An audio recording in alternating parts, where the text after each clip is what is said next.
Hey Dale, so good to see you today. How are you? Excellent. Yeah, good to see you too. Yeah, great. Thanks for being on. So I'm here with Dale Archdekin of Smart Inside Sales and Conversion University. Dale, why don't you just tell us a little bit about yourself and kind of what you do and how we got to this point, and then we'll dive in deeper. Absolutely. So, I don't know if I need to point this out, but you and I know each other, got connected through Follow Up Boss. We're both contributors and both trusted members of the community. So what I was brought in for is that I'm a lead conversion specialist.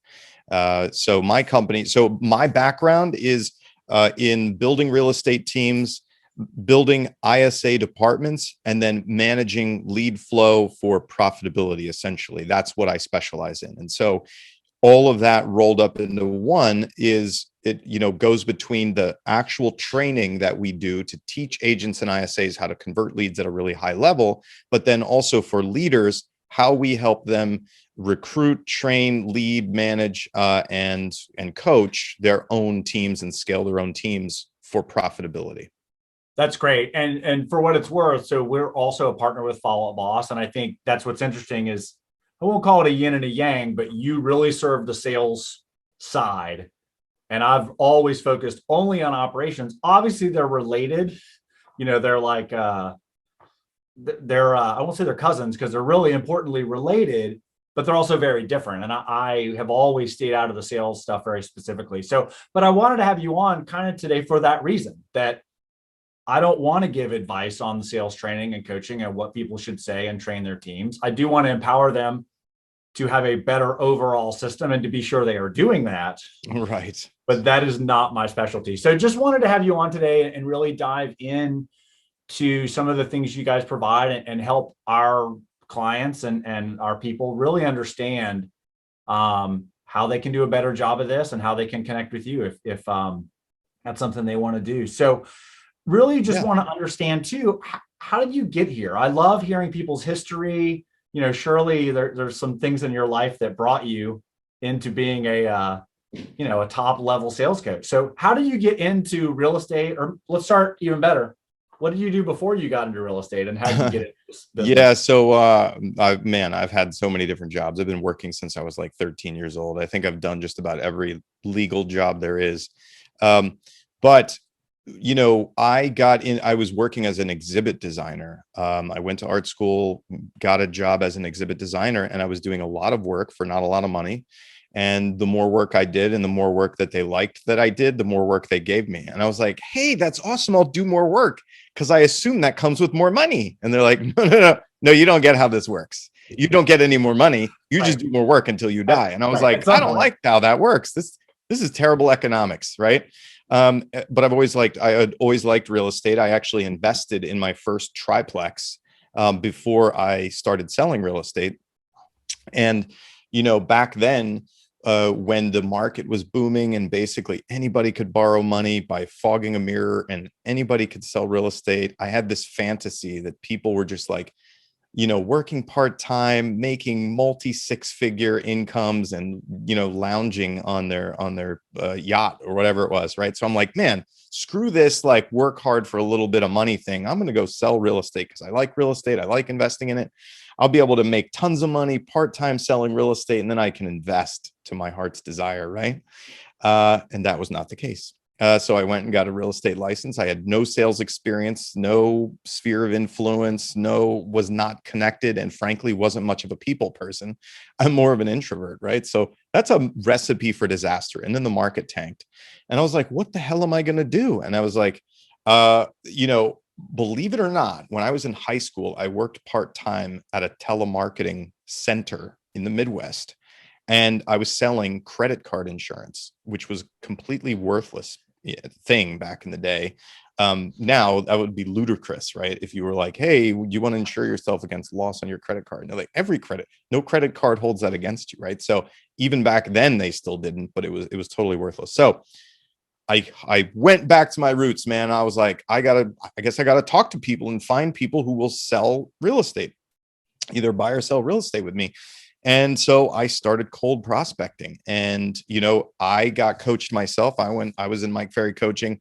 Um, started calling expireds, FISBOs, doing all the stuff that we tell new agents to do. And I just kept doing it. And I got really good at it over time. And then I grew to the point where I was one of the top prospecting, agents for expired and FISBO and, lead gen listing in my market. Another agent came to me, said, "Hey, I just bought this great website. It's really well SEO'd. It's basically dumping leads out on the floor.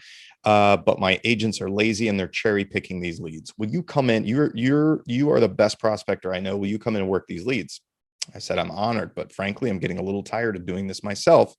I want to teach other people how to do what I do." And I said, "There's this crazy new idea called ISAs in real estate. Let's try this out. Let's build an ISA department." He said, "Great." And then I joined his team, started working on it, failed over and over, wasted a lot of money, had to go and study with the other teams that were doing it at a high level so that I could bring it back, change it, and make it our own.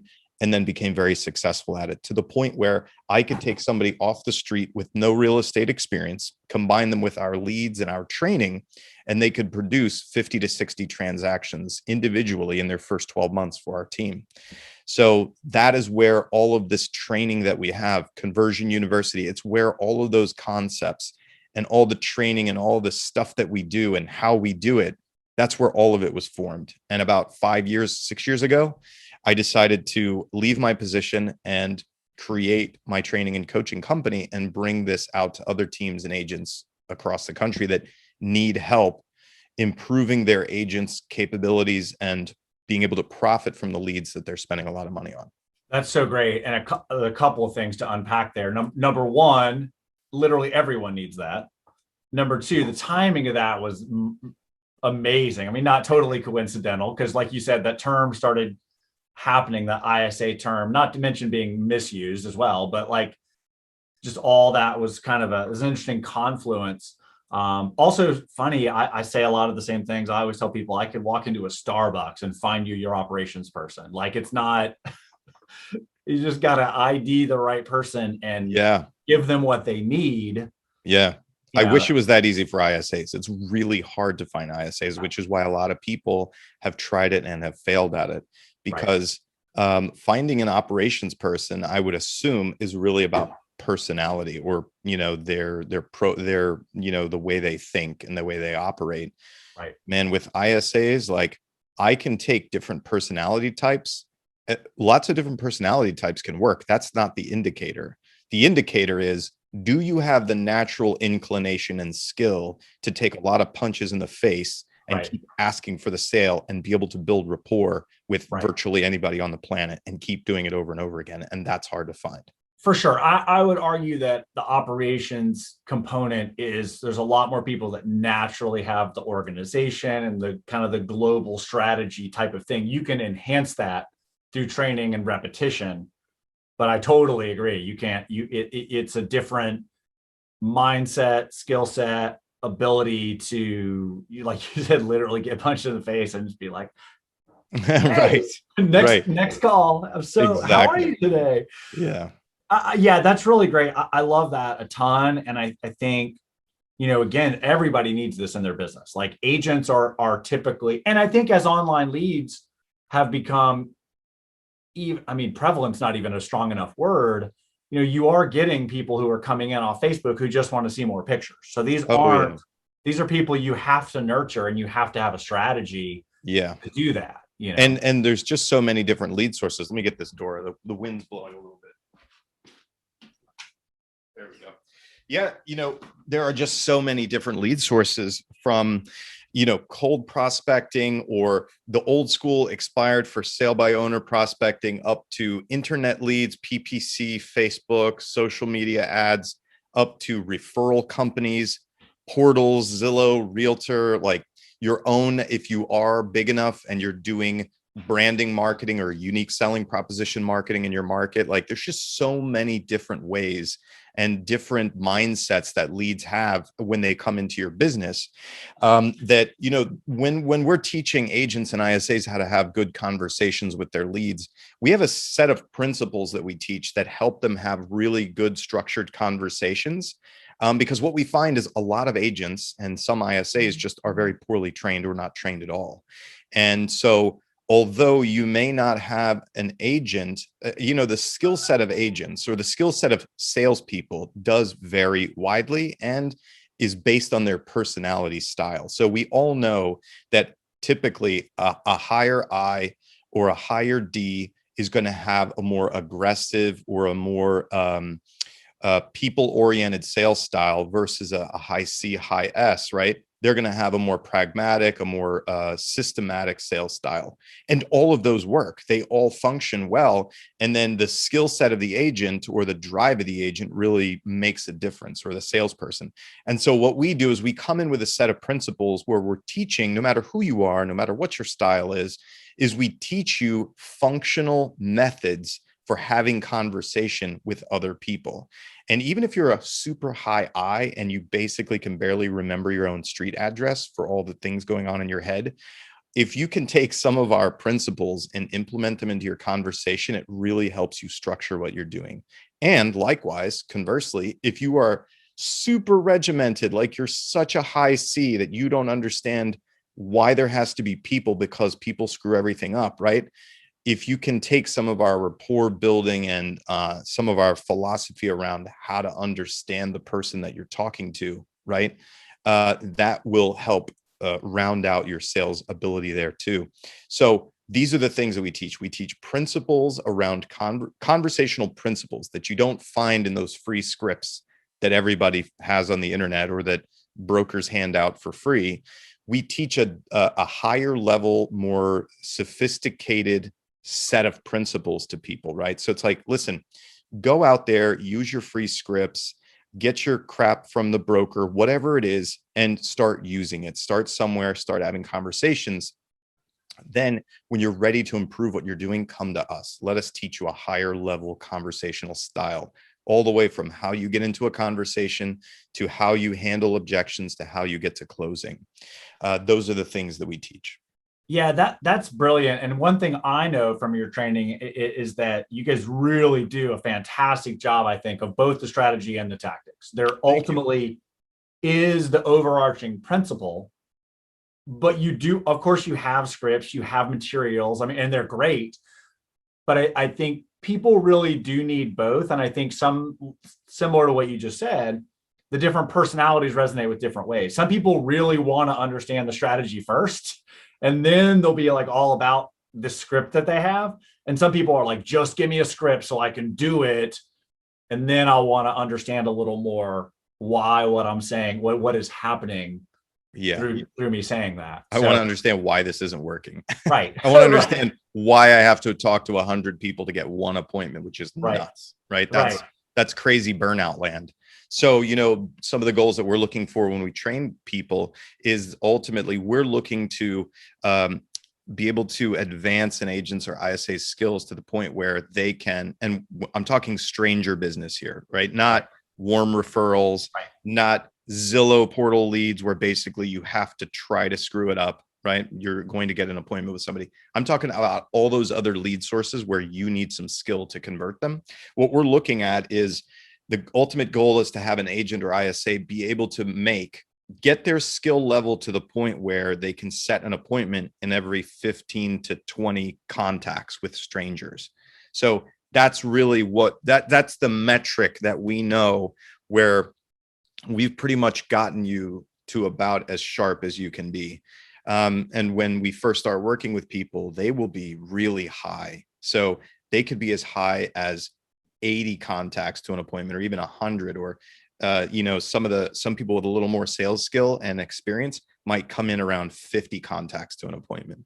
And gradually over time, as we teach them these techniques, we teach them strategies, they start working that number down to 45, 40, 30, 25, 20, and then below 20, right? Just on improving their skills, improving their abilities, and broadening their skill set their conversational skill set. That's really great. I think that is such a good metric, and it's easy. It's not subjective at all. Some people are like, oh, we had a good call. Like, okay, well. Yeah, no, it's not. Did it result in an appointment? How many people did you interact with? How many appointments did you set? That's a pretty hard metric, right? Yeah, that's really great. So I'd love to hear, and I know from being a part of some of your training that, follow the no. I have an agent, but what are some of the key things that you could give, some of our people just as quick kind of nuggets Sure. as far as just ultimate conversion principles or strategies? Yeah, let me share this poster with you actually. And I know that, we didn't necessarily plan this out, but I want to share with you. Hold on a minute. Let me find it first, and then I'll Sure. share with you. Yeah, so I'm not like just going through everything here.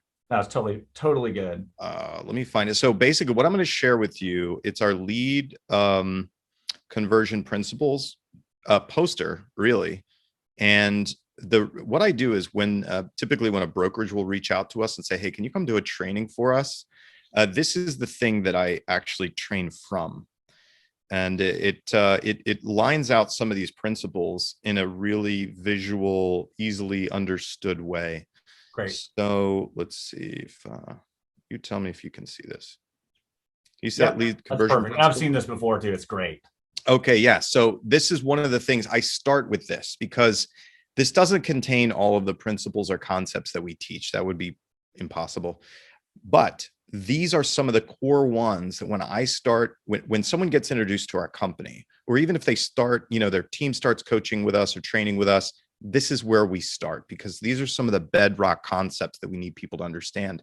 The very first one, and this is the one that I teach all salespeople, which is regardless of any conversation that you're having with a lead, with a someone that you've set an appointment with, someone that you're trying to close, someone that you're trying to do business with, or even currently in business with, is that you want to follow the core principle of now, sooner, or logical next step. And what that means is everything that I do is based off of, Lee, can you buy now? Can we meet now? Can you sign with me now? Can you make an offer now, right? Can we list your home now? Can we can I come see it now? Can we move forward now? Whatever it is, I want to do it now. Can it be done now? And what will happen is a lot of times people are going to say, no, not now, right? Unfortunately, that's the way it works. However, my line of questioning directs the conversation to stay with now. Okay, Lee, if it's not now, why not now? Prove to me that it cannot be, will not be, should not be now. Right. And that's how my questions go. That's where the conversation goes. I stay with now. If you prove to me beyond the shadow of a doubt, it's not going to be and should not be now, then I'm going to move to sooner. Okay, then can it be sooner? Right? Can it be sooner? And I'm going to make you in the conversation prove to me cannot be, will not be, should not be sooner. If you've convinced me of that, now we're talking about a nurture, right? This is somebody who won't do something now, won't move forward now, can't move forward now, won't or can't do it sooner. They're going to move to logical next step. This is a nurture. I'm creating a nurture with you. Logical next step is, when are we going to interact next? Why are we going to interact next? And what are you going to get out of it? I need to have a good logical next step with you. And let me show you what a good logical next step is not. And we hear this all the time. Okay, Lee, well, I'm going to send you some properties and, I'll give you a call in a couple of months and see how you're doing. Here's what you've just done. You are a salesperson. That lead does not want to talk to salespeople. There is no clear reason we're going to talk. There's no what they're going to get out of it or when it's even going to happen, right? So what you've done, salesperson, is just threatened that consumer with randomly calling them to see if they're ready to buy or sell something, right? With no value to them. It's a threat. That is not a logical next step. So one of the core things that we work on, one of the first things and which crazy, this is so mind-blowing. Like, how simple is this, Lee? Is this not such a simple concept? Now, sooner, a logical next step? Right. So simple. Right. Guess what? I would have to venture a guess that 90% of the salespeople out there have never been taught anything like this. For sure. No, it was so funny when you gave that example. I was like, yeah, that's what everybody says. Well, I'm going to put you on a drip and I'll maybe call you later if I think of it or actually happen to make a task or something. What that means to the consumer is I'm going to get another random phone call from a Right. salesperson Right. asking me if I'll make a decision with them Right. now, and it's going to be at an inappropriate time, Oh, and there's going right. to be no value to it for me, Right. right? So what I'm going to do, I'm going to unsubscribe from that property drip, and I'm going to save this number as do not answer. Exactly. So what we teach is, well, how do you create a logical next step with somebody? And I just gave you some of the core pieces that it has to contain. When is it going to happen? Why is it going to happen? What are they going to get out of it? So that could be something as simple as, hey, Lee, I'm going to set you up on a search today based on the criteria that you gave me. And you know what I'll do is I'm going to follow up with you at the end of next month to make sure that you're getting these emails and that criteria still fits you, so that I'm only sending you the properties you really want to see. Yep. Okay. Now, did that contain, that was simple. I just made that up, but that contained when it's going to happen, why it's going to happen, and what the value to you is. Well, the thing is, it really is, especially to the agent or ISA, a very subtle difference, right? In effect, you're doing the same thing in your brain. You're just Right. not making that clear to the consumer. Exactly. And it's important, right? It's important that it's clear to them in their mind. Okay, so let's go on to the next principle, 5WH. Now, people may know this as LP Mama, right? That's it's discovery. You're discovering about this person, their information, their story is what I like to call it. I renamed it here because for me, who, where, when, why, what, and how much makes more sense versus LP Mama. Like, I can't remember what LP Mama stands for. Essentially, we're doing kind of the same thing, except that LP Mama doesn't even include why. One of the most important things that you need to understand, you'll see here, is why. Why are you doing this? What is that going to do for you? What will you get out of it? How will it change or benefit your life? Massive thing. Like, literally, if you didn't get anything else from somebody, but you got them to tell you how buying or selling real estate is going to massively improve their lives, they're going to come do that with you, right? Because that's what drives them in the first place. It's not whether or not I can find a 3-bed, 2-bath. It's about what getting into that house is going to do for my life. So that's one of the most important questions. So a couple of things about this discovery: who, where, when, why, what, and how much. You know, it's funny that this might say, I'm going to zoom in so people aren't reading everything else before I get there. You know, it might, so when I teach this, I feel as though it's so obvious that I shouldn't be teaching it, that you need to get full discovery from people. But you know, in our coaching practice, in Conversion University, when we're coaching agents and ISAs, we do call review. And I've done some of those inside Follow Up Boss, right? It's one of the cornerstones of how we teach and train. Call review. Listen to what you've done. Listen to what they said. Listen to what you said. This is all great in theory. If you don't use it when you're talking to someone, it doesn't really help you. Exactly. And although this seems like such a simple concept, get the whole who, where, when, why, what, and how much. Do you know how many times I listen to calls where it's missing these pieces? Right. Sure. So often. So the purpose that I want to tell people, one of the principles is get the full who, where, when, why, what, and how much every single time in the first conversation with someone, if you can. There's a couple of reasons why you have to do that. One, people, when they give you their full story, they like you better. They create rapport with you. Okay. 2, if you get their full story, all the pieces, it helps you figure out how to solve their problem sooner with you or with your company, right? That will help you. And the third reason is, Lee, in your life out there as a regular person, do you like talking to salespeople before you're ready to talk to them? Right. That's literally yes or no. The best question. Definitely not. Nobody listen, us salespeople, police and salespeople, I like to joke, are the same thing. Nobody wants to talk to you until they need you, right? Yeah. Okay. So it's a joke, but you get it. That's a great point. That's a very clear point. Right. So if you can get somebody to give you their full who, where, when, why, what, and how much, they will be less likely to give it to who again? Someone else? Another salesperson. Right. They don't like talking to salespeople. Right. If I can get you to give me your full story, it helps protect my leads that we're all buying over and over again on the internet, right? That's a great point. I've never thought about it that way. That is truly brilliant. And because to them, we're all real estate agents. We're all like, oh, I already did this. Right. Exactly. Let me give it. I mean, this is how it works in real life. I'm looking at putting an addition on my house.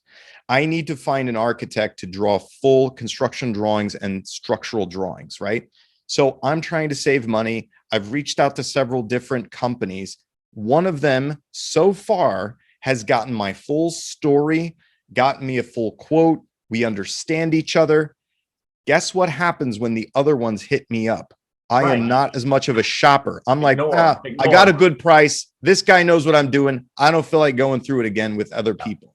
Yeah. They lose the business because that guy got the full picture, got me down the funnel farther before anybody else could. Right. And now I don't feel like dealing with the other ones. That's a great example. That's what happens when you get the full story from people. So that's why it's important that I teach it. All right, let's go on to a couple more concepts. Resistance, right? This is when somebody is not going to do what you want them to do, when you want them to do it, or who you want them to do it with, right? That's what everybody knows as objections. Yeah. I'm not going to sell my house right now. I'm going to work with my cousin who just got their license. Right. I'm going to try to sell it myself. I'm going to just call the listing agents and buy through them. Okay. First important thing, resist. Whenever they object to you, you're going to make them right no matter what. And I like to say, no matter what stupid thing comes out of their mouth, right? Hey, my house, this is back when there were expireds, which don't really exist right now in most markets. But, you know, back in the day, an expired puts their house on the market for too much money, doesn't reduce it based on what their agent told them. Then it expires and I call them up and they're like, oh, yeah, I'm going to put it back up and sell it myself. And I'm going to raise the price a little bit too. Right. Okay. That's probably the most stupid thing anybody could say, right? Just asinine. It didn't sell. Let's mark it up. The professional couldn't get it sold with marketing and dollars and exposure, and I'm going to raise the price and do it myself. Okay. So that's stupid, right? But I'm not going to tell them how stupid it is because they think they're right. I was going to say they've determined that in their brain. So let's not. Yeah. So make them right no matter what. And I'm not even going to make them wrong in my questions. Like, oh, got it. What makes you think that an unprofessional salesperson can raise the price, tell fewer people about it, and somehow that's going to work out, right? Now, I just made you completely wrong and stupid just by my line of questioning. So you don't even do that. Listen, got to understand that I'm not going to make you wrong. I'm going to follow the no, right? Which, let's do this example, Lee. You tell me your house expired. You're going to mark it up and sell it yourself. Okay. And I'm going to show you what following the no. First, I'll show you what following the no is not. Then I'll show you what it is. Okay. So you tell me. Fair enough. Okay. So we had our house listed. We had a bunch of showings, but we didn't sell it. I think we're just going to pull it off. I think we can put a sign in the yard and I think it's worth more. So we're gonna list it at 600. And I think we can do it ourselves.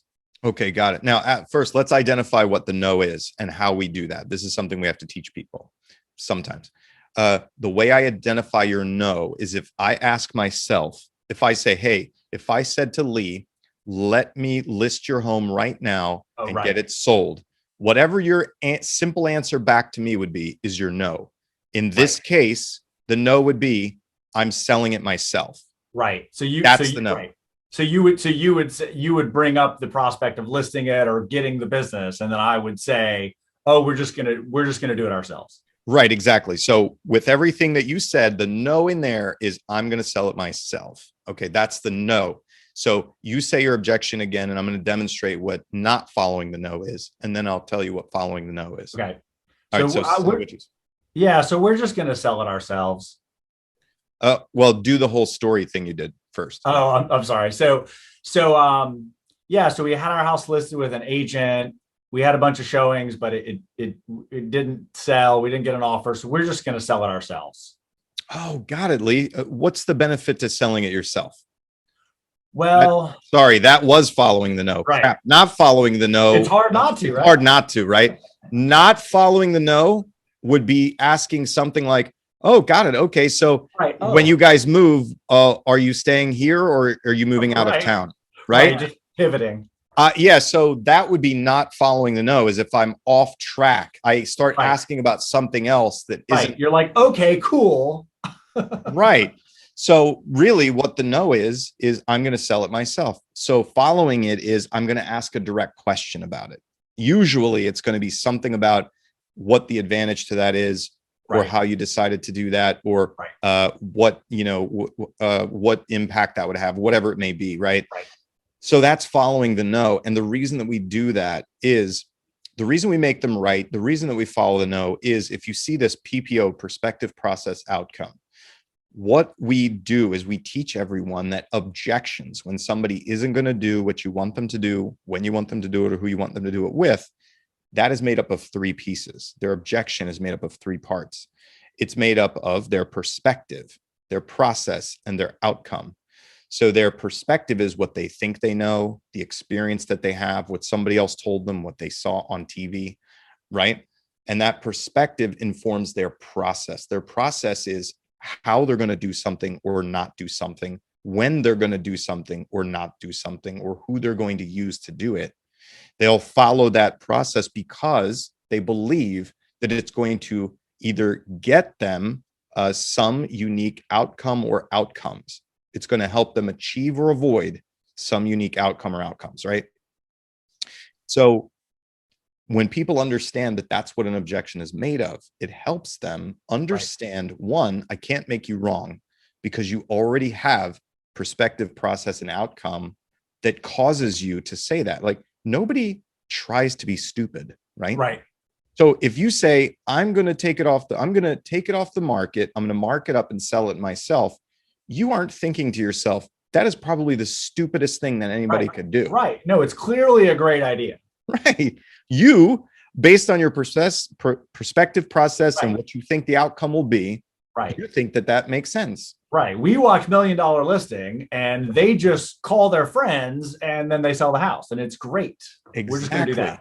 Right. And so that's why we're going to make you right, because you already think you are. I'm going to follow the no because it's the most important conversation that can be had with you. Because what I've discovered over listening to many thousands of hours of sales conversations is that if you start out with the objection of, I'm going to sell it myself, and I don't follow the no and deal with that, it's going to come back up. It will still be there. Right. No matter what happens in that conversation. Right. If I try to get an appointment with you, or if I try to advance the sale, right, it's just going to come back up. Right. You can have a nice chat, but they're still going to list it themselves. Exactly. Yeah. So instead, what we teach people the ability to do is understand why you think that, how you're going to do it and how it works, and why you're going to do that, what you think you're going to get out of it. And then simply take those things and say, got it. Well, if that's the outcome you want, if you want more money, or if you want control of the process,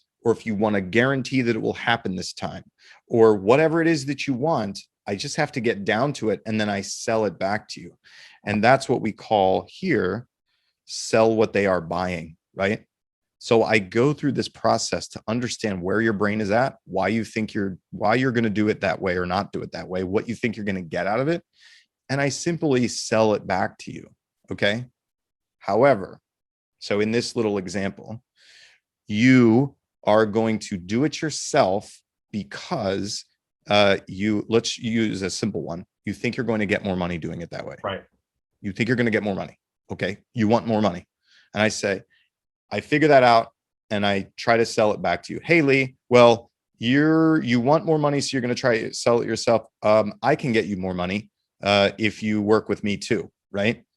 Now, if you think you can get more money and I say, I can also get more money, but you don't have to take the risk on me that I'm actually going to do what I said, or that I can actually perform that, your answer to me will still be, no. Right. I'm just going to do it myself. Right.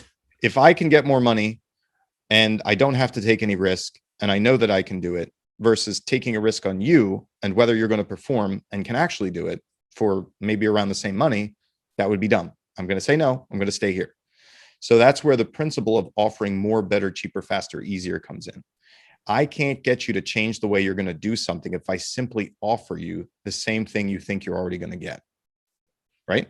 Right. I have to put something on top of it. There has to be more, better, cheaper, faster, easier, i.e., if you're going to listen with me, I would have to not only get you more money, but I would, for instance, have to make the process easier. I'd have to make the process simpler. I'd have to make the process faster. I'd have to make it more fun. I don't know, whatever it is. I'd have to throw a kicker in there, right? Right. Hey, Right. here's a simple idea. Lee, not only can I get you more money for that home, probably 10% more than what you're able to get, more than pay for myself, and I can prove that to you, but I will also give you a rebate when you purchase your home if it's through me. And we do both deals together, right? So I'm saving you money all the way around. That's just a real simple example. I'm not saying do that, everybody, to win FSBOs. My point is I'm throwing in more, better, cheaper, faster, easier on top to get you to overcome the risk of whether or not I will do what I said I was going to do. Right. Yeah, I love that. And even for me, when I was many years back in production, and not like I called a bunch of FSBOs, but just conceptually teeing up the idea of, well, what are you going to do when somebody makes an offer? And they're like, oh, right. Like there's a whole other phase. It's not putting a sign in the yard. There's a whole bunch of other stuff once all that happens. So I love that. That's brilliant. You mentioned Conversion University. Tell us a little more about Conversion University specifically. Yeah, sure. So what we've done is, those principles I was just showing, those are some of the basic principles that we teach, and we have a lot more that we do. And in doing that, we have a 9-module video training course that supports these things, which also talks about, like, you can take a new agent, you can take a new ISA, you can put them through Conversion U. In those videos, it's going to talk about, like, how to prioritize. It's going to talk about all the different lead types they could possibly work. We're going to talk about scripting. We're going to talk about their schedule, how to set that up, how to prioritize leads, how a basic framework for using a CRM, regardless of which one it is. Those are in the videos. But then when it comes to these dialogue teaching things, right? These concepts, we have to teach them live, role play them with agents and ISAs. And then, like I said, listen to their calls and hear what they're doing. So Conversion U is a combination of pre-recorded videos and live weekly expert training on scripting and dialogue and objection handling and closing and all that stuff. So that's what our Conversion U package is for teams and agents. And so we, individuals can come to us and they can be in a small group and learn with other agents and ISAs, or we also facilitate teams who come in and say, I want a dedicated trainer from your company to meet with just my team each week. So those are the options that people have for Conversion University. That's great. That's really fantastic. I love that you kind of have multiple level, kind of, for lack of a better term, the life cycle of that. If somebody's a solo agent and wants to get strong enough to convert more so that they can build a team, they get their team into Conversion University. Yes. You guys also train, there's 2 other points I want to touch on with you super quick about what you guys do. You guys also do ISA training, correct? So specific yes to the ISA. Tell me a little more about that and how that works. So two things there. For ISA specifically, we have Conversion University, right, which the video portion supports ISAs, and then we have specific ISA training sessions within Conversion University. If you're an ISA, you have a few different concerns and things that you need to do. So people either use our dedicated coach and trainer to train their ISA group, or they'll take their ISA and put them into the group environment with a trainer and other ISAs. That's what we do. Because we also work on the leadership side. So people can engage us simply for sales technique training, right? That would be for people in production or teams that want to improve their sales skills of their agents and ISAs. But then we do have team leaders who come to us and they say, hey, how can you help me structure my team? How can you help me with the accountability skill set? Or how can you help me recruit better agents or hire and build either an individual ISA or an ISA department? So on the leadership side, we are able to help teams structure that, right? how do you put a good recruiting and screening process in place, whether it's for agents or for ISAs? How do you structure your accountability? If you're herding cats, if you have a bunch of like lone rangers at your company and you don't know who's coming or going, I'm sure you as an operations and systems guy can appreciate this. I can't relate to that at all. What are you talking about? You have to have systems and you have to have processes and accountability for your sales team. There has to be something there. Yeah. Unless you just have a team that is all rock star top producers. Right. You basically can't tell them to do anything, right? Right. In which case, listen, if Right. all the agents on your team, depending on your market, are selling 20 million or 30 million bucks a year, then don't screw with them, right? Let them do whatever they want. Do not call us if that's do not mess that up. That's going to be the first thing I tell you. Yeah. But if you have a bunch of whiny people who want to cherry pick leads and give a bunch of excuses for why they don't have sell houses, right, you need to put some structure in place and kick their asses. Like that's what you need to do. And I love, I mean, that takes it back to the life cycle thing, because I feel like you really nailed it there. You really can take people from a solo agent to being a business owner, because at some point you probably have to take that in-house, right? Like you can definitely get people to a very high level.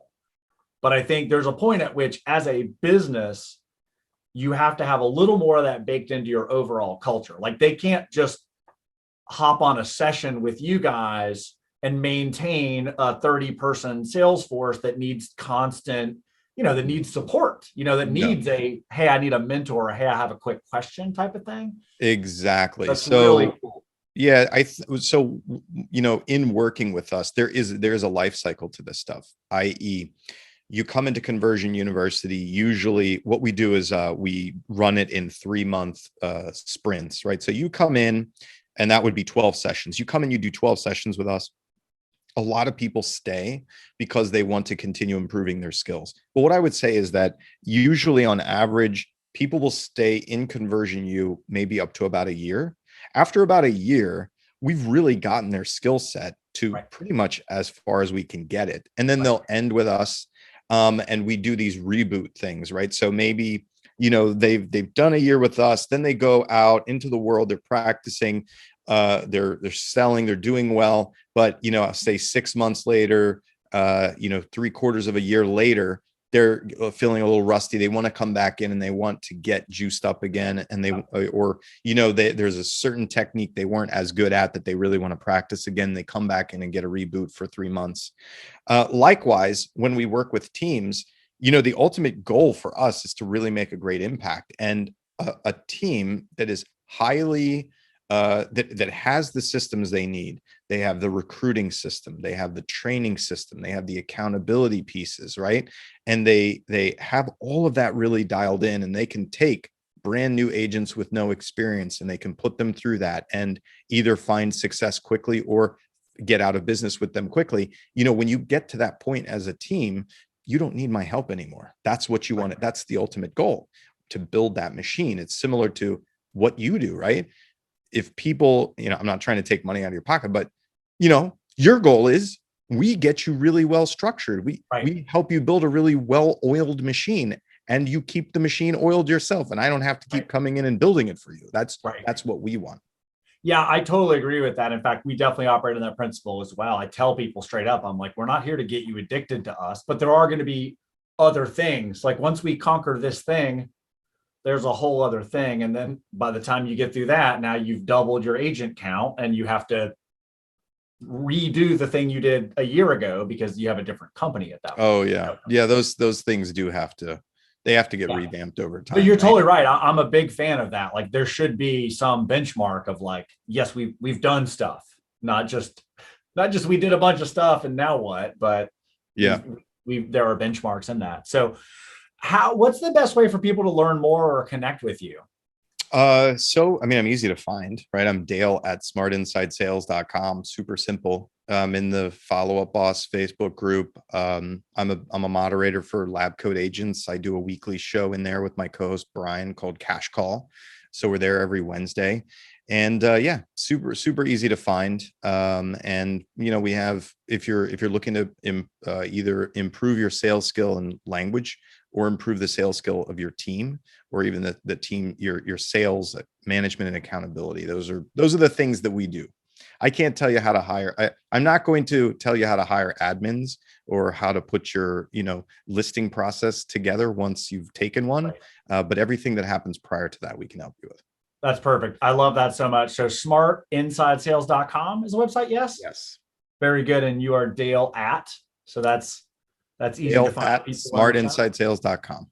Love it. Anything else that I should have asked you that I didn't ask you? I think you laid it out great, but no, I think that's pretty much it. Cool. I'm sure that you may get some questions or feedback from your people, your audience. So anything, I'm really easy to reach. Friend me on Facebook. Pretty easy to find there. Perfect. That's super great, Dale. I really appreciate your time, and it's always great to talk to you. Yep. Thank you so much for having me. All right, man. See you soon. Thanks for watching. I hope this video was helpful. Please like and subscribe. Thanks for your support.